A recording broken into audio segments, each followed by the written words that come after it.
Bonsoir et bienvenue sur le plateau de Sport Sud, votre rendez-vous et magazine sportif du lundi soir sur TV Sud Camargue-Cévennes, avec ce soir un riche programme qui nous amènera notamment du côté d'Istres avec malheureusement une nouvelle défaite de l'USAM Nimgar en D1 masculine, mais aussi et surtout la belle victoire et la qualification des filles du HBCN, le handball cercle Nîmes.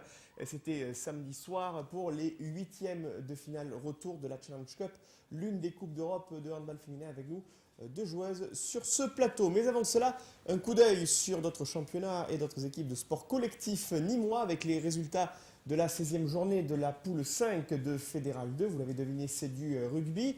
Et avec le RCNG qui confirme son enracinement dans cette poule avec un match nul pour les Nîmois, 20 partout sur la pelouse de Céré. Autre partage des points entre Lombès-Samatan et Gimont, 12 partout. Le carton du week-end est pour vendre l'Espignan et cette nette victoire 32-0 face à Sigean-Port-la-Nouvelle. Succès également pour Thuir, 19-13 face à Saint-Sulpice. Victoire à l'extérieur pour l'entente sportive catalane, 14-12 devant le leader Agatois, c'est la surprise du week-end. Et puis autre succès à l'extérieur pour Mazamet qui l'emporte sur la pelouse de Saverdun, 28-11 du fait de ce match nul des Nîmois et de la défaite surtout d'Agde.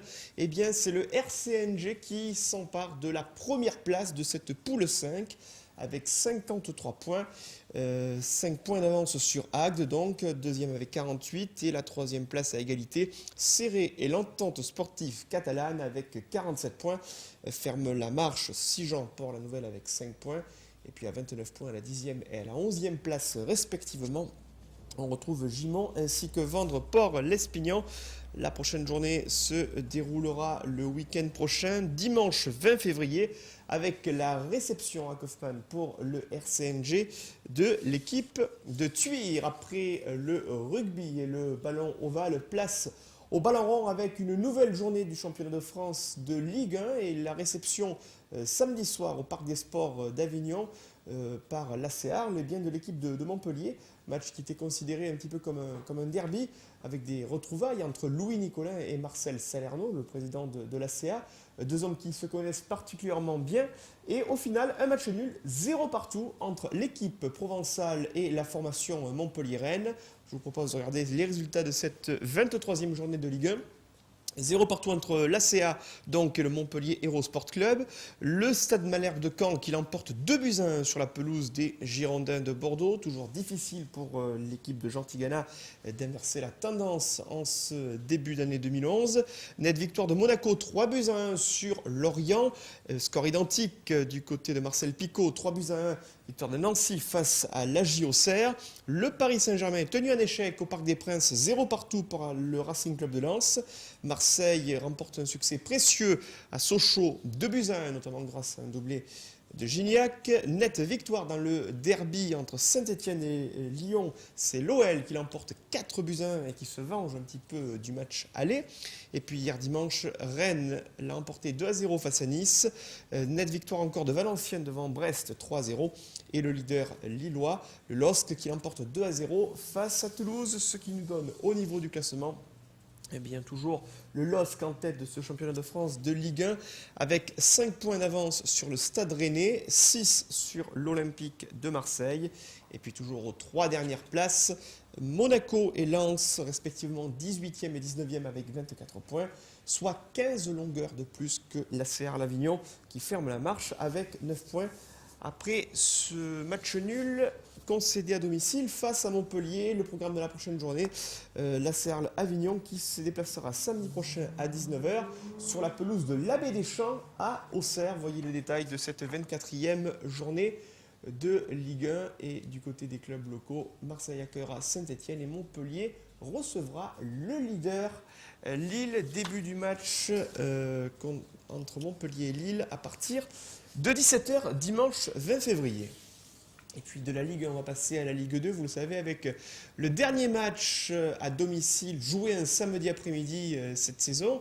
La LFP a confirmé que l'année prochaine, cette formule d'hiver du début d'année serait bien reprise pour les matchs du samedi après-midi. Elle serait annoncée, en tout cas, elle est annoncée d'ores et déjà, donc les abonnés pourront se préparer à ces matchs du samedi après-midi. Dernier match donc un samedi après-midi à domicile pour le Nîmes Olympique avant un retour à la normale la semaine prochaine face à Angers. Une série de matchs qui n'a pas porté chance aux Crocos. Et samedi, ils se sont une nouvelle fois inclinés devant la formation de Dijon. Je vous propose ce résumé de la partie avec les réactions des deux coachs, Patrice Carteron et Noël Tosi.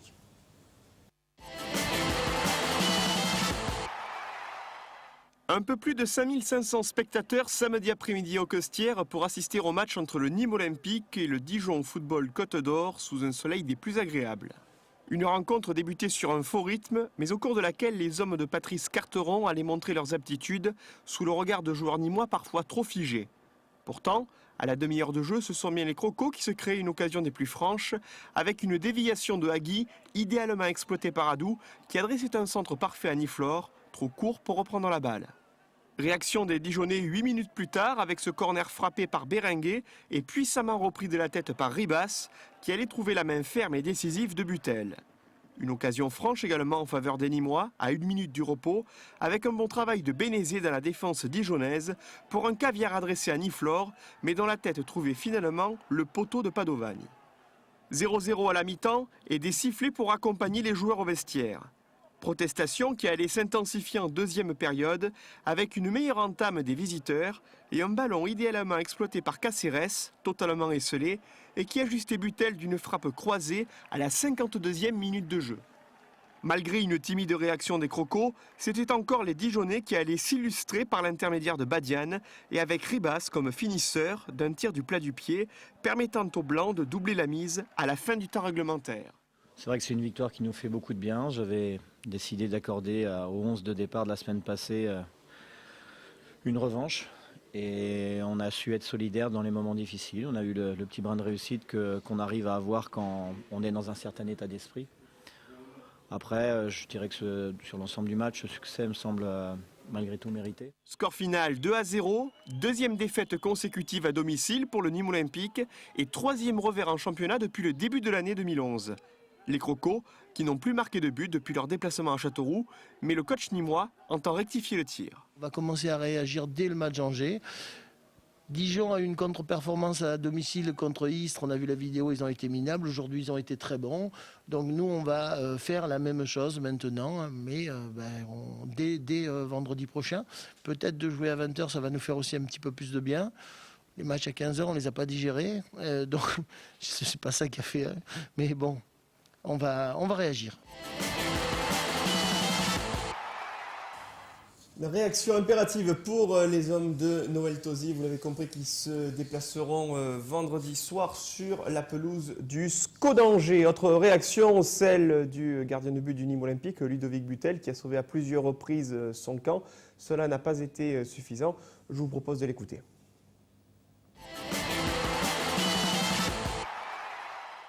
Il faut prendre conscience que la situation devient très délicate.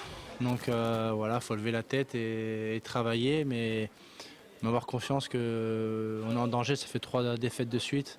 Le calendrier n'est pas très clair avec nous, parce qu'on va avoir des gros déplacements. Mais je pense que voilà, faut qu'on se remobilise et qu'on aille de l'avant, parce que là, la situation commence à être dangereuse. On se crée pourtant les occasions et on n'arrive pas à les mettre au fond. On n'est pas lucide dans le dernier geste. Et après, à ces poteaux, on est dans une période délicate, donc il faut que tout le monde aille dans le même sens. Il faut que tout le monde aille dans le même sens, les joueurs, le staff, les dirigeants, le public. Il faut que tout le monde soutienne tout le monde, parce qu'on est dans une situation où faut faire attention, parce que c'est une situation qui sont compliquées à gérer, et si on continue dans cette spirale, ça peut vite dégénérer. Donc on va se remobiliser tous et prendre nos responsabilités, et on va sortir de là, parce qu'on est capable de faire des séries positives. On l'a démontré avant. Donc voilà, maintenant à nous à nous de tout faire pour que ça change et qu'on puisse redevenir performant et prendre les 3 points à la maison. Et je pense que voilà, une victoire nous ferait beaucoup de bien pour tous et ça redonnerait beaucoup de confiance à tout le monde. Après, il y a des joueurs qui sont partis et des joueurs qui sont arrivés, donc faut aussi attendre qu'ils s'adaptent aussi. On ne peut pas leur demander tout de suite la lune. C'est sûr qu'avec John et Ben, ils étaient bien, l'équipe marchait. Donc maintenant, le reste des joueurs sont les mêmes, on n'a pas perdu nos qualités pour autant. Mais la situation fait que maintenant, on est en danger. Donc il faut se réveiller avant qu'il soit trop tard et qu'on ait le couteau sous la gorge. Je pense qu'on a du potentiel à faire valoir dans ce club. Donc à nous d'assumer, de prendre nos responsabilités. Et je pense que l'effectif qui est au Nîmes Olympique peut rivaliser avec Dijon, avec Sedan, des équipes qui sont devant nous. Donc maintenant, il faut tout faire pour prendre des points et accumuler de la confiance qui va nous faire du bien et remonter au classement. Le point sur les résultats de cette 23e journée de Ligue 2 avec donc la défaite à domicile du Nîmes Olympique 2-0 face à Dijon. Evian Thonon-Gaillard qui l'emporte 1-0 devant Châteauroux. Victoire 1-0 également, mais à l'extérieur cette fois pour l'US Boulogne Coteau-d'Opale, l'équipe coachée par Michel Esteban sur la pelouse d'Istres. 2 buts partout, partage des points entre Laval et Tours. Victoire du Havre 1-0 devant Clermont. Le Mans s'impose sur le même score devant Grenoble. Victoire à l'extérieur d'Angers sur la pelouse de Sedan 1-0. Troyes l'emporte 3-2 face au Stade de Reims. Enfin, Vannes gagne son match 1-0 face au Football Club de Nantes. Ce soir, à partir de 20h30, la dernière rencontre de cette 23e journée entre le Football Club de Metz et l'Athletic Club d'Ajaccio. Au niveau du classement, eh bien, Le Mans reste en tête de la Ligue 2 avec 41 points. C'est 2 longueurs d'avance par rapport à l'ETG.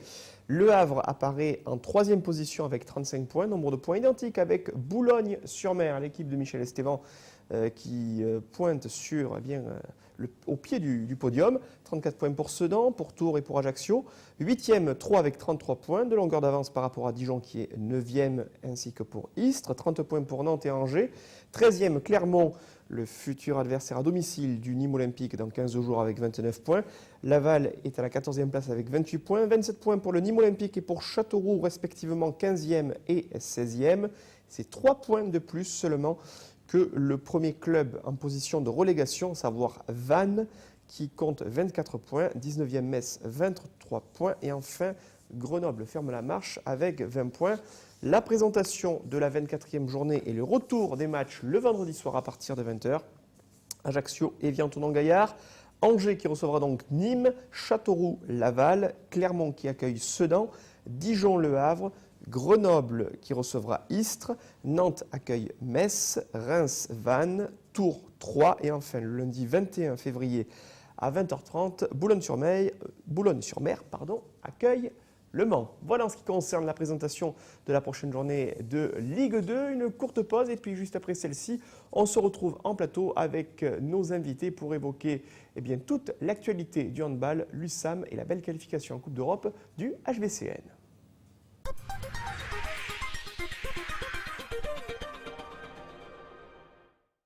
Vendeurs Nîmes, le spécialiste des poêles, cheminées scandinaves, poêles à granulés et pianos de cuisson, vous accueille dans son showroom du Mas des Abeilles, 1500 route de Saint-Gilles à Nîmes, à côté de l'autoroute Nîmes Centre. Téléphone 04 66 23 32 01 et sur www.vendeurs.fr. Vendeurs, le spécialiste du piano de cuisson sur Nîmes. Alliance Beauté, c'est un centre de formation en onglerie, maquillage semi-permanent, extension de cils et soins du corps. C'est aussi un institut de beauté Marie-Corps, épilation, onglerie, soins corps et visage, solarium, maquillage créatif et plus encore. Rendez-vous sur la route d'Arles entre Nîmes et Bouillargues.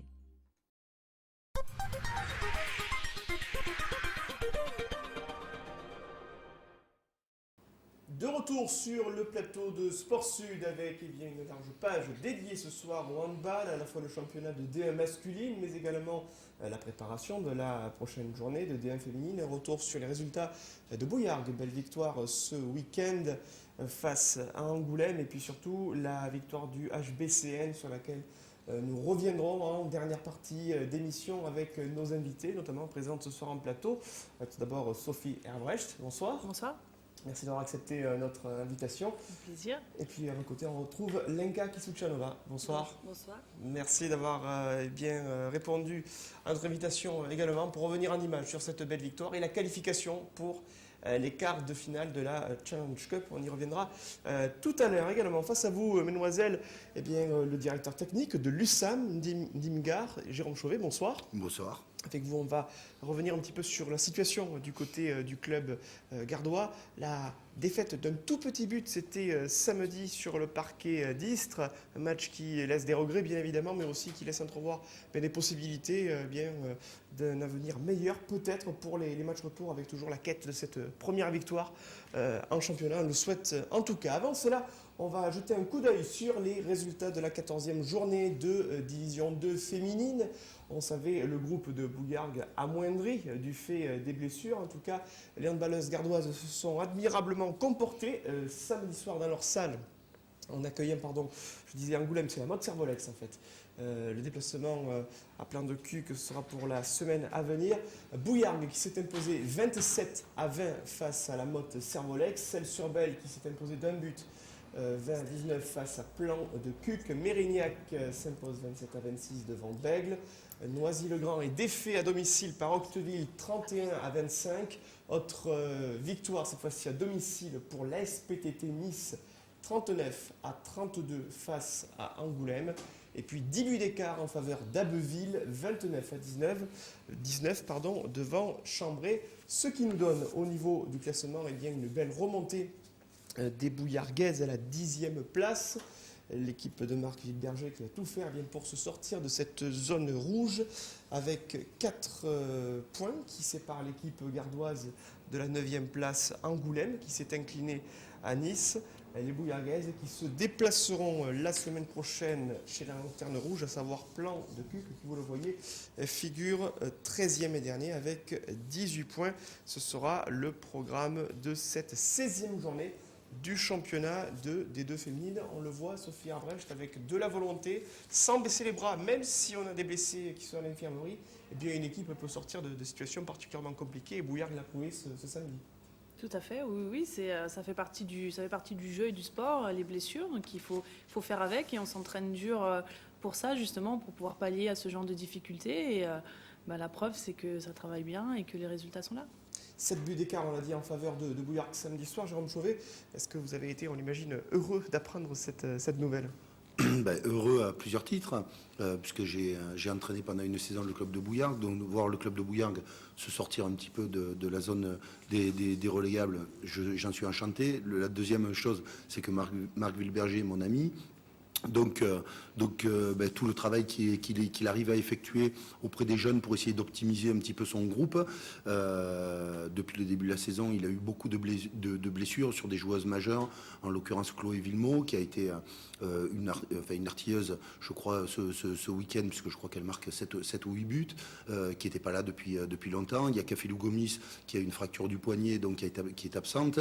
Je crois qu'il y avait Silla qui n'était pas là ce week-end. En fait, ça fait beaucoup de joueuses majeures qui ne sont pas là depuis le début du championnat ou depuis de nombreuses dates.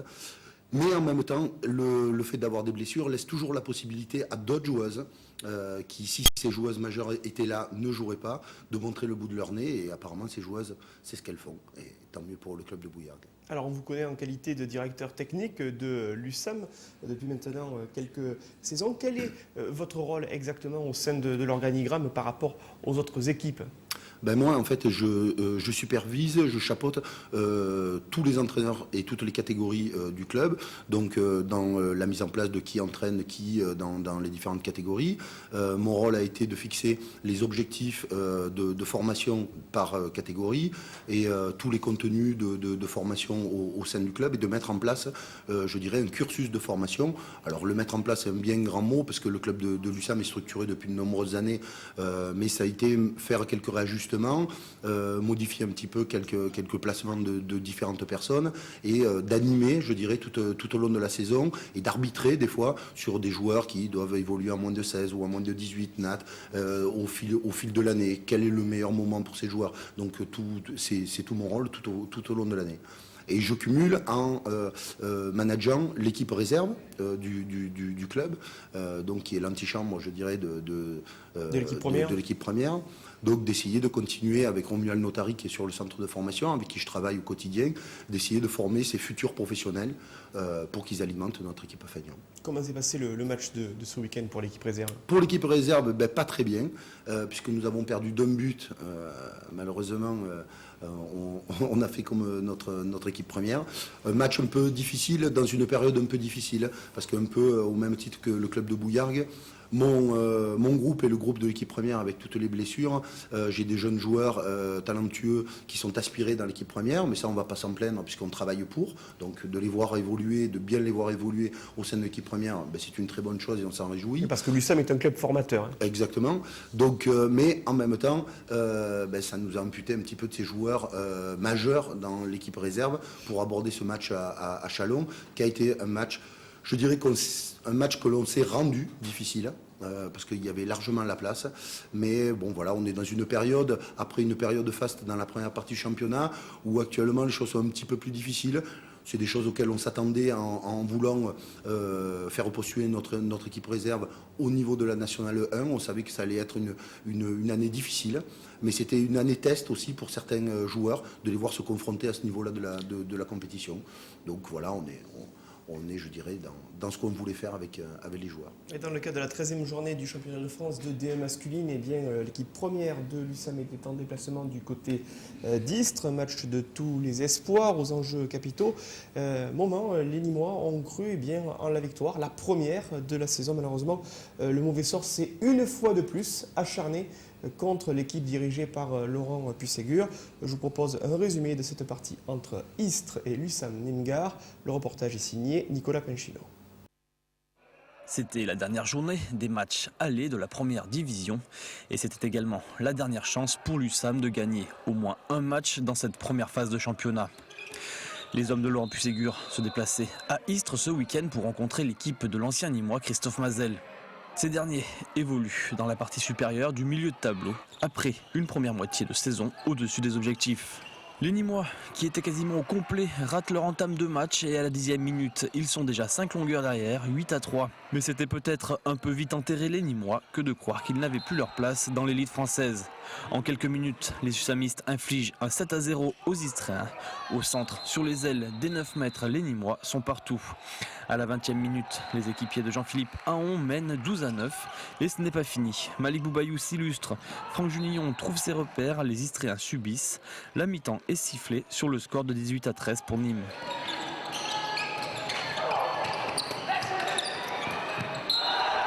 De retour des vestiaires, les Nîmois contrôlent leur avance. Après 5 minutes de jeu dans cette deuxième mi-temps, ils comptent toujours 5 buts d'avance. Mais on sent que le jeu se durcit, les Istréens ne comptent pas se laisser faire. Ils poussent les Nîmois à la faute et c'est sans doute le tournant du match. Les sœurs Bonaventura à l'arbitrage sifflent à la 6e minute un rouge très sévère, trop sévère même, à Malik Boubayou. Un moment de doute pour l'USAM pendant lequel Maxime Derbier en profite pour inscrire 3 buts en quelques minutes. Imité par Michael Keller, Istres se relance et à la 10e minute de cette deuxième mi-temps, Nîmes n'a plus qu'un but d'avance. Les Istréens sont revenus dans le match. Gary Meunier met fin à la progression provençale et montre toute sa détermination. Les Nîmois resteront pourtant 1 à 2 longueurs derrière. Et si l'attaque fait mouche, la défense est en difficulté. Du coup, les hommes de coach Peggy subissent le jeu des Phocéens. Franck Junillon, Steve Massard et Thomas Thésaurière trouveront pourtant les filets à plusieurs reprises.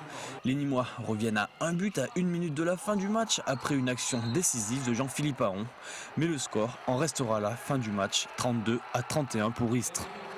Une défaite amère pour les Usamistes qui avaient un besoin impératif de cette victoire.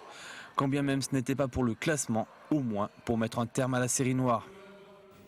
Et l'amertume, la déception et la détresse des joueurs nîmois après cette défaite 32 à 31 alors qu'une victoire était envisageable pour l'USAM. Je vous propose d'écouter la réaction du coach istréen Christophe Mazel, interrogé par Nicolas Pinchino, et forcément satisfait du score final. On a fait un très beau premier quart d'heure qui nous a donné des fausses indications sur le rapport de force. Il était certain que cette équipe nîmoise, accrocheuse et même talentueuse jouerait son va-tout. Et on a fait un non-match pendant un quart d'heure. On a subi la fougue de nos voisins. C'était bien mal engagé à la mi-temps. Heureusement, en deuxième mi-temps, notre défense a tenu le choc et on a pu inverser un rapport de force qui était quand même mal embarqué, il faut bien le reconnaître. Il y a une faute, je pense involontaire, mais qui est gravissime vu que le joueur partait au but. Bon, je pense que c'est involontaire et ça nous sert peut-être, mais je pense que de toute façon à ce moment-là c'était une action de dépit parce qu'on était revenu dans le rapport de force et qu'on avait repris le dessus, même si ce n'était pas encore au tableau d'affichage, on avait repris le dessus sur cette équipe nîmoise. Avant la saison, on nous voyait dans la charrette de la relégation. Aujourd'hui, on a montré qu'on avait un autre savoir-faire que ça. Défaite rageante pour l'USAM, vous l'avez compris, qui a mené au score et également imprimé son rythme de jeu. Mais les faits du match ont tourné en faveur des Istréens, notamment après l'expulsion définitive de Boubayou. L'avis d'un champion du monde sur le déroulement de cette partie, Nicolas Pinchino a interviewé Franck Junillon. On fait une très bonne première mi-temps. Je crois que c'est surtout du côté de Istres, on arrive à passer au travers des gardiens, on arrive à les mettre en difficulté à ce niveau-là. C'est autre chose en deuxième, c'est un peu l'inverse quoi, mais c'est plus que rageant là, ça commence à devenir un peu déprimant quoi, parce que elle coûte cher parce que c'est plus une maladresse qu'une méchanceté, donc c'est en connaissant le gars, c'est pas rouge. C'est clair qu'il le prend bien Michael Keller à la figure, mais c'est quand même sévère quoi. Mais quoi qu'il en soit, malgré son exclusion, ça explique pas tout le match quoi, toute cette deuxième mi-temps où je sais pas, on prend quoi, on prend quasiment 20 buts en deuxième mi-temps, c'est pas, on prend 19 buts en deuxième mi-temps, c'est pas normal quoi. On a complètement craqué en défense alors qu'on avait bien dit à la mi-temps que ça allait se jouer là. Et voilà quoi, donc on répète tout le temps qu'il ne faut pas désespérer, que ça va venir, machin. Sauf que le déclic là, on l'a laissé passer quoi. Donc à un moment, il faut saisir les opportunités qui se présentent et on ne l'a pas saisi. Et voilà. La première partie de saison, je l'ai vécu un peu de côté. Là, ça va de mieux en mieux. Après, faut que je sois plus efficace au shoot quoi. C'est ce qui me manque vraiment aujourd'hui. Sinon, pour le reste, ça peut aller. Mais à la limite, j'aurais préféré être encore plus scandaleux au shoot et qu'on gagne d'un but plutôt que d'encore mourir à un but de l'adversaire, quoi. Et on l'avait vu dépiter à l'issue des derniers matchs, pester contre les conditions de jeu ou encore contre certaines décisions arbitrales. Le résultat de la partie contre Istres ne va pas inverser malheureusement la tendance. Il s'agit de Laurent Pusségur, le coach de l'USAM, qui nous donne ce commentaire à l'issue de cette partie perdue contre Istres. J'ai l'impression que c'est le destin. Je suis triste. Je suis vraiment triste pour les joueurs. On se bat, hein, je vous assure qu'on se bat et qu'on essaye et que vraiment pendant toute la semaine les gens sont concernés.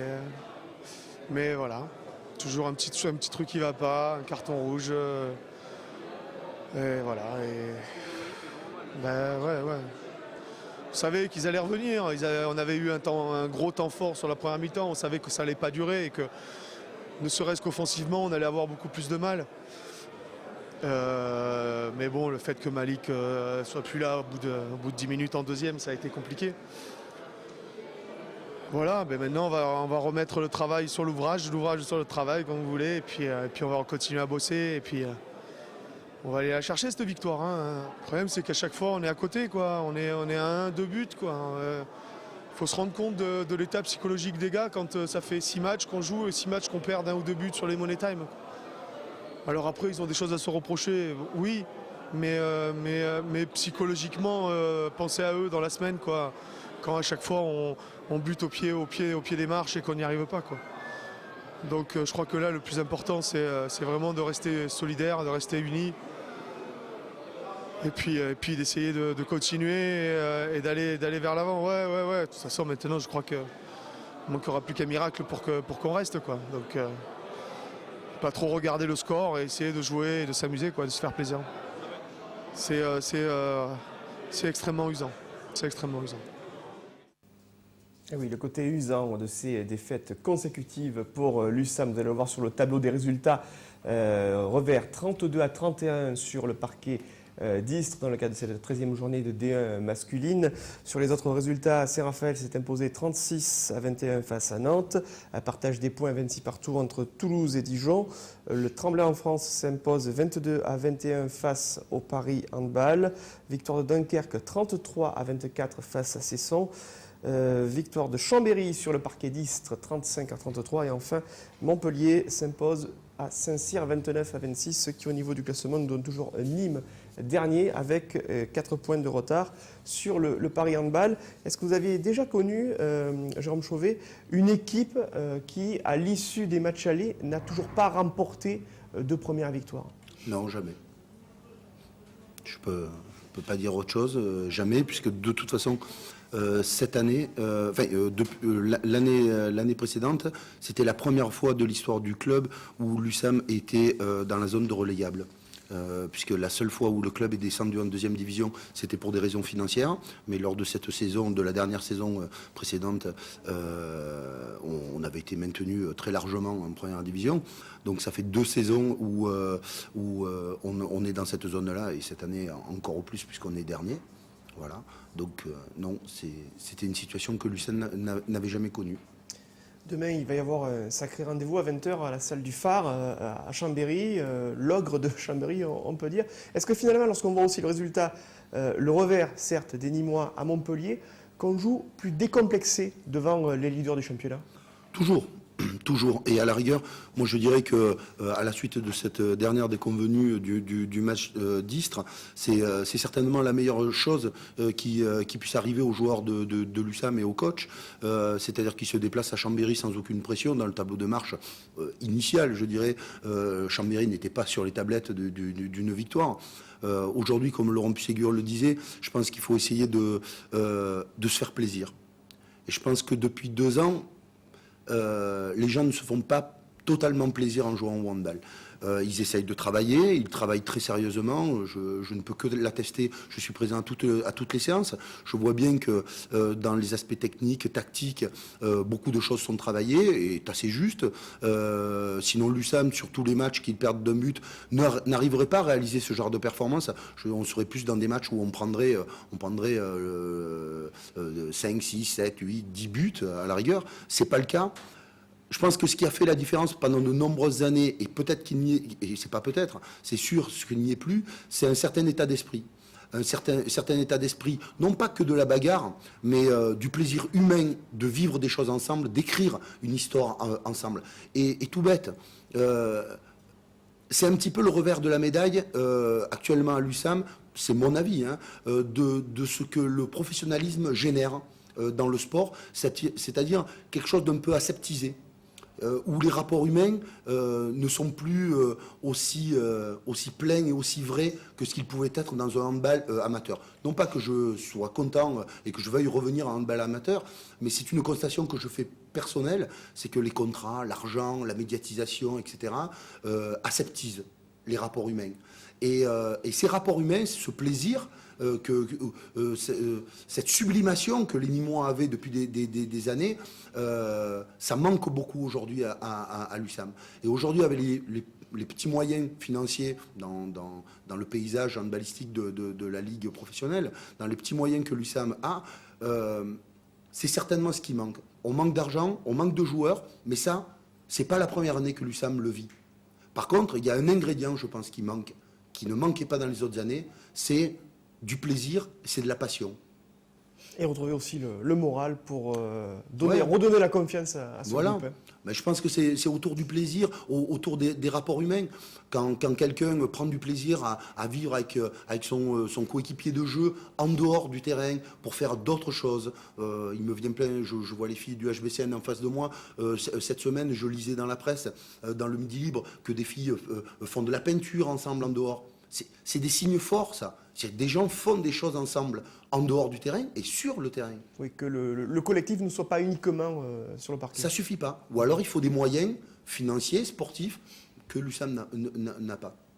Un témoignage très intéressant. On aura l'occasion de revenir dans la dernière partie de cette émission Sport Sud, justement, sur la seconde partie de championnat pour l'USAM, mais également sur la belle qualification des filles du HBCN en Coupe d'Europe.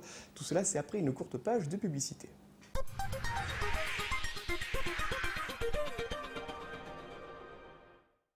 Biancone, c'est dépannage assistance 24 heures sur 24, auto, moto et toute distance, pièces d'occasion et ateliers de réparation. Agrément préfectoral pour véhicules hors d'usage et des pollutions. Et aussi achat et vente de véhicules d'occasion. Rendez-vous à la zone industrielle Sud-Beaucaire. L'hôtel Spa Le Calendal vous accueille à Arles, idéalement placé entre le théâtre antique et l'amphithéâtre romain. Le Calendal, c'est aussi un espace de détente et de soins avec une piscine ouverte toute l'année qui donne sur l'amphithéâtre. Idéal pour les fêtes avec ses bons cadeaux, le Calendal vous propose une restauration typique aux accents méridionaux. Retrouvez toutes les informations et réservez en ligne sur le www.lecalendal.com.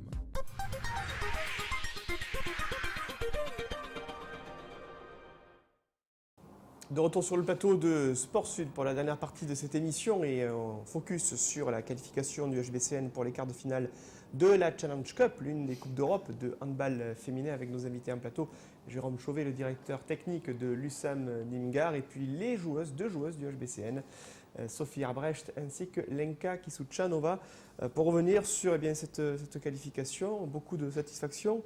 Lenka, un déplacement en l'espace d'une semaine, ce match aux Pays-Bas, puis ensuite le retour au Parna, chaque fois avec 8 buts d'écart. Comment vous avez personnellement vécu ces deux parties contre Dalsen?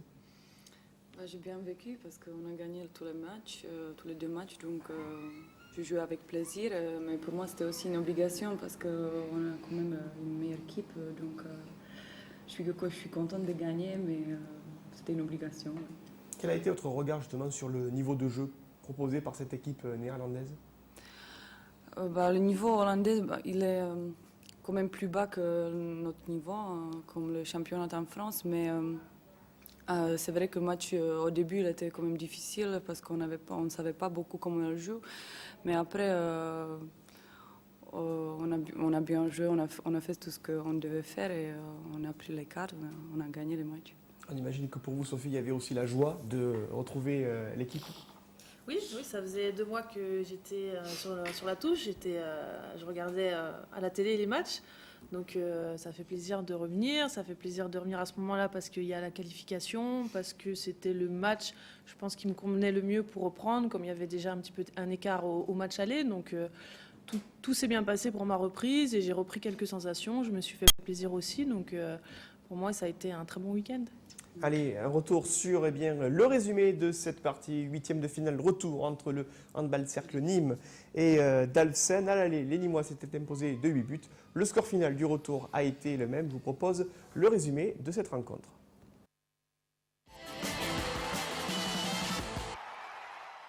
Moins d'une semaine après leur victoire en terre néerlandaise, les handballeuses du HBCN retrouvaient au Parnasse leurs homologues de Dalfsen pour le match retour des 8e de finale de la Challenge Cup.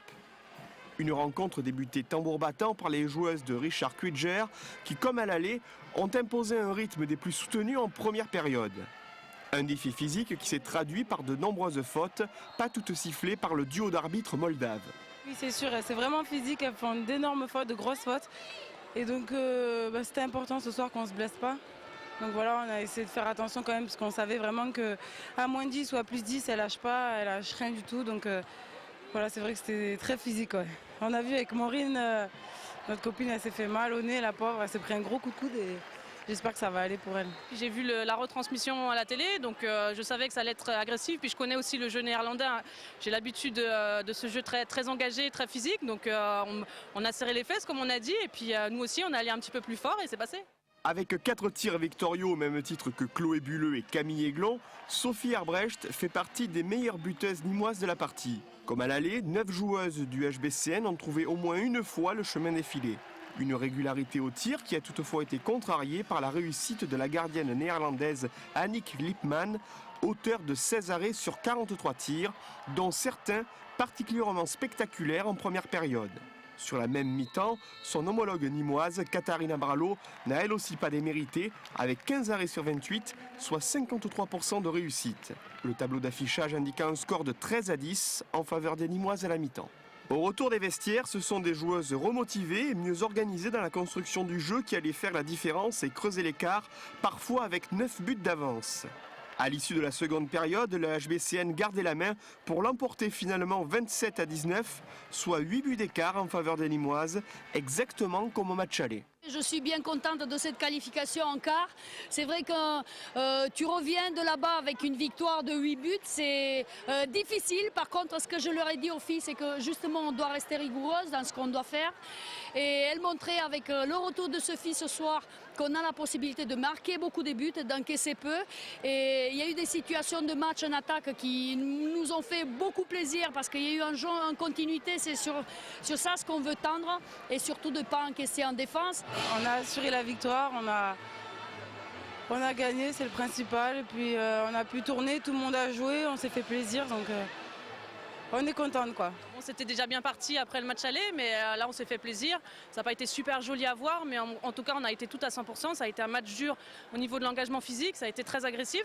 On a répondu présente, le résultat est là, la qualif est là, et puis moi j'ai retrouvé quelques sensations, donc c'est top. Reste à savoir désormais vers quelle destination européenne les Nîmoises vont embarquer le mois prochain. Un retour aux Pays-Bas, un dépaysement en Turquie ou encore une escapade italienne. Quelques-unes des possibilités de tirage au sort pour les quarts de finale de cette Coupe d'Europe de handball féminin. Il y a un tirage au sort qui aura lieu demain matin, mardi, à partir de 11h pour avoir tout le programme de ces quarts de finale. Alors on peut citer quelques noms, à la fois le Sokol Pisek, club tchèque, les deux clubs français, Nîmes et Mios Biganos, le Handball Academy, actuel leader du championnat des Pays-Bas, Morad Passa, c'est un club turc, le Spartak de Kiev, club ukrainien, citons également Vigazio, ainsi que Prilep, club macédonien. Quelles ont été, Sophie, les paroles de Manuela Illy à la mi-temps, à un moment où on le sait, un petit peu comme au match aller, les Néerlandaises ont imposé un rythme, ont mené parfois à la marque. Il était dur de creuser l'écart, notamment du fait des nombreux arrêts de la gardienne de but. Comment vous avez pu asseoir votre jeu en deuxième mi-temps finalement ? C'était pas compliqué.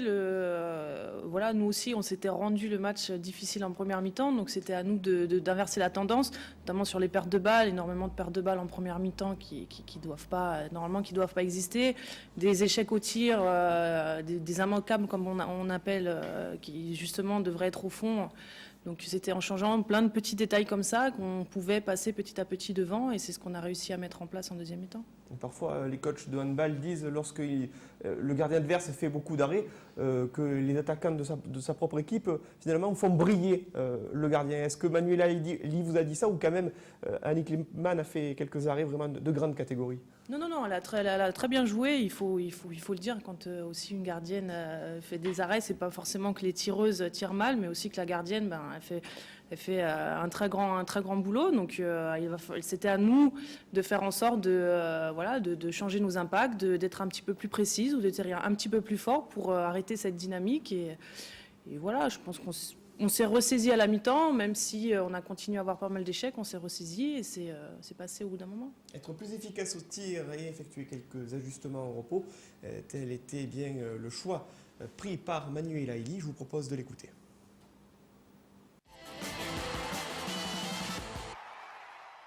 On a régler quelques détails sur lesquels la première mi-temps on n'a pas été assez concrète, et en défense et en attaque. Les filles, elles ont dit leurs mots sur le terrain.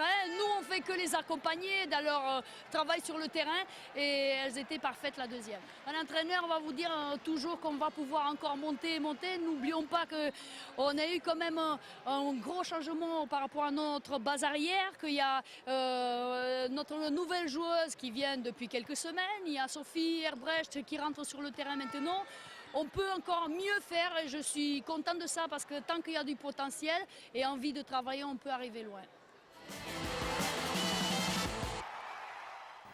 Et oui, de l'évolution dans cet effectif nîmois.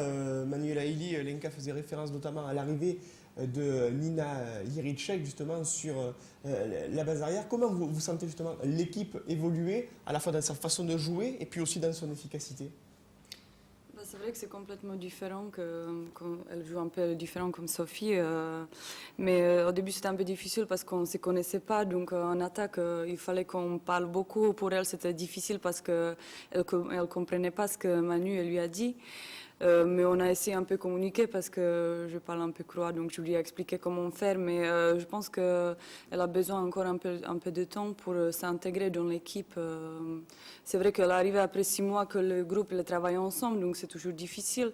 Mais elle essaye quand même, elle s'entraîne à fond pour que s'intégrer bien dans l'équipe. L'HBCN, un club titré à 2 reprises au niveau européen en 2001 et 2009. Il y a, Jérôme Chauvet, une grande culture du handball féminin aussi et de la réussite à Nîmes. Quelle est votre appréciation justement sur la trajectoire européenne du club du handball des Cercles Nîmes? Pour moi, elle est dans la ligne droite de ce qu'elle fonde depuis de nombreuses années, et je dirais avec une phase ascendante. Moi, quand je vois l'équipe de cette année, avec les joueuses qui la composent, ça fait longtemps que je suis à Nîmes, je crois jamais avoir vu une équipe aussi équilibrée que l'équipe du HBCN cette année. Et on le voit à travers les résultats. Malheureusement, un petit peu la blessure de Sophie a mis un petit arrêt à un certain moment. Mais je pense que dans les mois, dans les semaines, dans les mois qui arrivent, le HBCN va monter en puissance complètement quand l'osmose sur au moins ces 4 filles de la base arrière vont pouvoir, sur les rotations, jouer parfaitement ensemble. Je pense que ça va faire mal. On le souhaite en tout cas, parce qu'il y aura différentes compétitions, à la fois le championnat, vous le savez, rien n'est fini, même si Metz assoit une domination affirmée sur la saison. Il y a également la Coupe de France. Notamment, Sophie, lorsque vous étiez absente, il y a eu une reprise un petit peu difficile parce que l'effectif était décimé au niveau des blessures. Il y a eu cette élimination en Coupe de la Ligue, une reprise difficile du côté de Toulon. Personnellement, comment vous avez géré, on va dire, toute la période où vous ne pouviez pas aider l'équipe sur le terrain? C'est toujours difficile. On se dit que c'est un petit peu des fois un petit peu de sa faute aussi, parce que même si c'est toute une équipe, voilà, j'étais pas là pour les aider. Maintenant, moi, j'avais mon travail personnel à faire, j'avais ma rééducation à faire, et voilà, j'ai énormément travaillé, donc j'ai plus pensé un petit peu à moi pour pouvoir venir en pleine forme. Justement, comme ça s'est passé le week-end dernier, mais c'est toujours frustrant quand on n'est pas là et qu'on voit son équipe perdre. Alors je l'ai dit tout à l'heure, bien une liste des 8 équipes qui sont en lice pour le tirage au sort de demain matin à 11h pour ces quarts de finale de la Challenge Cup. Est-ce que vous avez, mesdemoiselles, une préférence, Lenka? Moi, bien sûr, je voudrais bien jouer contre l'équipe de Tchéquie, parce que c'est pas juste parce que c'est dans mon pays, mais aussi parce que le niveau il est pas très élevé. On peut bien passer plus facilement, donc pour moi c'est l'équipe de Tchéquie, c'est sûr. Et après, pourquoi pas Italie, ouais, je veux bien aussi. Voilà, du côté de Vigazio. Pour vous, Sophie, plutôt l'Italie, surtout plutôt éviter l'Ukraine? Voilà, c'est à mon avis, moi je voudrais surtout éviter l'Ukraine par rapport au niveau de jeu, et Macédoine, parce que aller faire un déplacement là-bas, c'est pas ce qu'il y a de plus sympa, donc essayer d'éviter les pays de l'Est. Après, bon, évidemment, éviter le club français, parce que voilà, ça serait bien que les 2 équipes françaises aillent le plus loin possible.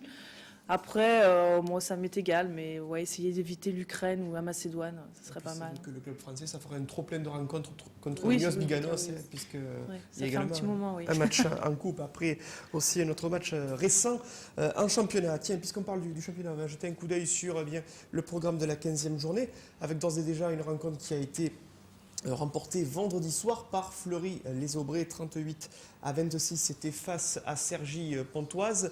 Au niveau du classement, alors qu'on voit ici sur le tableau le match de mercredi soir, rendez-vous à 19h30 au Parnasse pour la réception de Besançon par le HBCN. Nîmes, le HBCN qui est toujours 4e à égalité de points avec Toulon, 31 points. 4e place du fait d'une moins bonne différence de but par rapport à Toulon. 3 points séparent le HBCN de la première place détenue par Metz. Besançon qui est actuellement 10e au classement, avec un tout petit point d'avance sur la lanterne rouge Cergy-Pontoise. C'est peut-être le moment, Sophie, de faire un bon coup face à Besançon, qui plus est une équipe que vous connaissez plutôt bien. Oui, c'est vrai que j'y ai passé quelques années, j'y ai passé 7 ans je crois là-bas, mais c'était il y a un petit moment déjà, donc le club a changé, les joueuses ont changé, donc c'est totalement différent. Mais disons qu'on a une obligation de gagner sur ce match-là, parce qu'on a utilisé tous nos jokers et comme étant un match à domicile contre une équipe de bas de tableau, on ne doit pas perdre. Et pour cela, il faut régler les petits détails qui nous ont coûté un petit peu ce week-end. Puis il y aura un déplacement également difficile à négocier pour Arvor, qui va aller dans la fameuse salle de Mios Biganos. Pour vous, Lenka, vous continuez à découvrir ce club de Nîmes après avoir évolué notamment sous les couleurs messines. Est-ce que le handball pratiqué dans le sud de la France est différent de celui pratiqué en Lorraine? Il n'y a pas grande différence entre le sport qu'il est pratiqué à Metz qu'ici. Non, il y a pas. C'est vrai qu'à Metz, sur chaque poste, il y a 2 joueuses qui sont un peu le même niveau. Vraiment, il y a la concurrence, il y a une grande concurrence. C'est pas le cas ici, il n'y a pas si grande concurrence. Mais comme je dis, je trouve que cette année, à Nîmes, on a vraiment de super bonnes joueuses. Donc, on est aussi professionnels comme à Metz. Et puis avant de vous quitter, mesdemoiselles, messieurs, un mot sur le calendrier 2011 du HBCN, la découverte de l'amphithéâtre romain. Comment vous avez vécu cette expérience, Sophie, le fait de poser? En fait, on a dû faire ce calendrier assez rapidement. On a été pressé par le temps, donc on n'a pas pu bien mettre en place ça. Donc ça s'est fait trop rapidement. On n'a pas eu le temps de prendre du plaisir. Donc... Il faisait froid, on a fait ça sur une journée, il pleuvait, donc ça a été un peu difficile pour nous, mais maintenant, voir nos têtes sur un calendrier, ça fait toujours plaisir. Voilà, vous découvrez ici Sophie, à l'entame du calendrier. Si on peut revenir peut-être pour montrer sur le plan principal. Sophie Arrache ici, en bas, si ça ne brille pas, sur le bas du calendrier pour débuter l'année. Et puis Lenka qu'on retrouve ici en portrait sur la fin. C'était aussi pour vous peut-être la découverte des arènes, Lenka? Oui, c'est la première fois que je suis allée, mais on n'avait pas trop le temps de visiter parce qu'il faisait froid, on était juste habillés comme ça, vite fait, on a fait les photos et on est parti. Donc. Mais j'ai quand même un peu visité, bien sûr. Un calendrier à découvrir au Parnasse. On sera bien évidemment derrière le HBCN pour le match de mercredi à 19h30 et puis derrière l'USAM pour ce déplacement à Chambéry demain soir, mardi à 20h. Merci, mesdemoiselles, messieurs, d'avoir été avec nous. Dans quelques instants, la météo et puis le journal du soir présenté par Franck Chassagnon. Rendez-vous est pris l'année prochaine pour un nouveau numéro de Sport Sud.